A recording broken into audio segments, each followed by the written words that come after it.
የግጥሜ ርዕስ አዲስ እይታ አለኝ ሰማይን ጎምጁልኝ ይላል።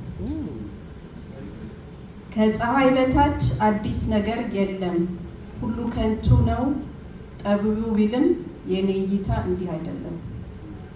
እሱ ራሱ ስንት አዲስ አይቷል፣ እስካሁን ያለ ህንፃ ገንብቷል፣ የእግዚአብሔርን ክብር በአካል ዳስሷል።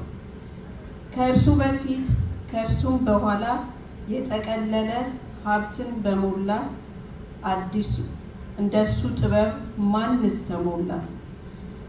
በመሪነቱ በንግስናው በዓለም ሁሉ ሲጠራ ዝናው፣ ጦርነት የለ ሰላም የሞላው። ሚስቶች ቁባቶች ተትረፍርፎለት እንደፈለገ ሁሉን ሆኖበት፣ አንዳችን ነገር ያልጎደለበት ቆም ብሎ ሲያይ ባዶ ሆነበት።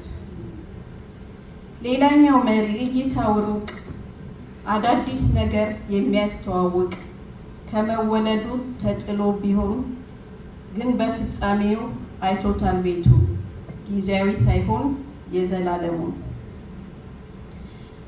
ንጉሥ ቤት ቢኖር ቢመቻችለት ልጃችን ብለው ቢንከባከቡት አላረኩትም ምንም አልጣሙት። ተሰዶ ቢሄድ በምድረ በዳ የታየው ነገር ፍጹም እንግዳ፣ ቁጥቋጦ መሃል የሚነድ እሳት ወደ እኔና ሚል በስሙ ጠርቶት መሳሪያ በትር በእጁ አስጨብጦት። ዘመኑ ሁሉ አዳዲስ ነገር በውሃ መሃል ህዝብን ማሻገር ብዙ ታምራት የሚዘረዘር የችግር አይነት ጥግብ ብሏል። ሰውና ሰይጣን ፈትነውታል፣ አበሳጭተውት አስተውታል። በሁኔታዎች በምንም አይነት ችግር በርትቶ ቢጨልምበት አይታየውም ባዶ ከንቱነት። ከፊት ለፊቱ የሚናፍቀው ሁሌ አዲስ ነገር ብርሃን ብቻ ነው። የአምላኩን ነገር ከቶም አይጠግበው። አረካ ብሎ የየዕለቱን ሊያየው ፈለገ በሙሉ ክብሩ። እሱ ተሻግሮ ህዝብ ያሻገረው መልካም መልካሙ እየታየው ነው። በመጨረሻም በዕድሜ ፍጻሜው ለሚመራው ህዝብ እንዲህ ነው ያለው። ለሚጎመጁ ማርና ወተት በምድር ስቦች ሆድን ለመሙላት ቢትረፈረፉም በብዙ ታምር ማየት ላልቻሉ አዲሱን ሀገር እሱ ግን አውቆ የሚመጣውን በሩቅ አይቶ ላይኛው ቤቱን ስብከት ቀየረ የማባበሉ የምድርን ነገር የጊዜያዊውን በአይን ብቻ የሚያጓጓው። ከዚህ በኋላ እውነቱ ይህ ነው፣ መኖሪያ የዘላለም አምላክ እግዚአብሔር ነው። እንዲህ አይነት እይታ ያለው ትልቁ መሪ የእግዚአብሔር ሰው በአዲሱም ኪዳን ነፃ ደህንነት ተፈጽሞለት ኃጢአት በስቅለት በማመን ብቻ ግባ ገነት ቢባል ላልሰማ ላበዛ ጭንቀት ጌታን አሳየው ብርሃን አብራለት።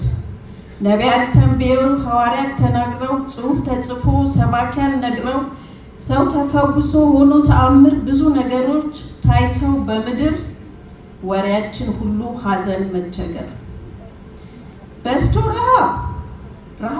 በስቶብን ህመም ረሃብ ጠንክሮ መኖሪያ አጣ ከሀገር ተባሮ በቃ አለቀልን ተስፋ ተሟጧል የት ልንሄድ ነው ሀገርም ፈርሷል። ዜናችን ሁሉ ባዶ ከንቱ ነው ምስራች ሳይሆን ሐዘን የሞላው። ትውልድ አያንጽ ተስፋ የማይሰጠው እኛ ክርስቲያን ድነናል ያልነው። ወንጌሉን ሞልተን ስልኩን ኮምፒውተር በቦርሳ ከተን መጽሐፍ ደብተር ሰምተን አንብበን ቃሉን አምነናል በቃ በራልን ገነት ገብተናል እንደምንለው እውነት ኖረናል። ወንጌል ጀምሮ እስከሚጨርስ ነገር ሁሉ ፍጹም አዳዲስ በጸጋው ድነን ስንሆን በመንፈስ በስጋ ደግሞ ጸድቆ መቀደስ እንዳስተማረን መጽሐፍ ቅዱስ እንደገለጸው ራእየ ዮሐንስ አዲስ ሰማይና አዲስ ምድር አየው በዚያ ሁሉ ነገር አስደናቂ ነው። ንጉሱ ራሱ መብራት ሆኖላት ጨረቃ ፀሐይ አናነሱባት። በዛ ደስታ ነው ሁሌ አምልኮ ነው። መደነቅና ሃሌሉያ ነው። ይህ ነው አዲሱ ቃሉ የሚለው። በእኛ አቆጣጠር ዓመት ዘመናት በእርሱ ውስጥ ነው ሁሌ የሚኖሩት።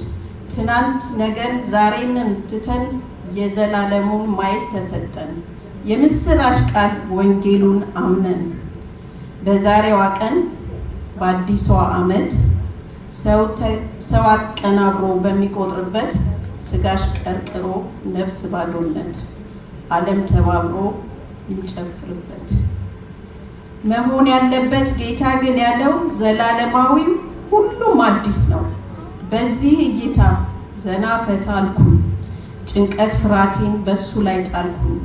እናንተም ደግሞ ይህን ይዩልኝ፣ የምድሩን እርሱና ሰማይ ጎምጁልኝ። አመሰግናለሁ።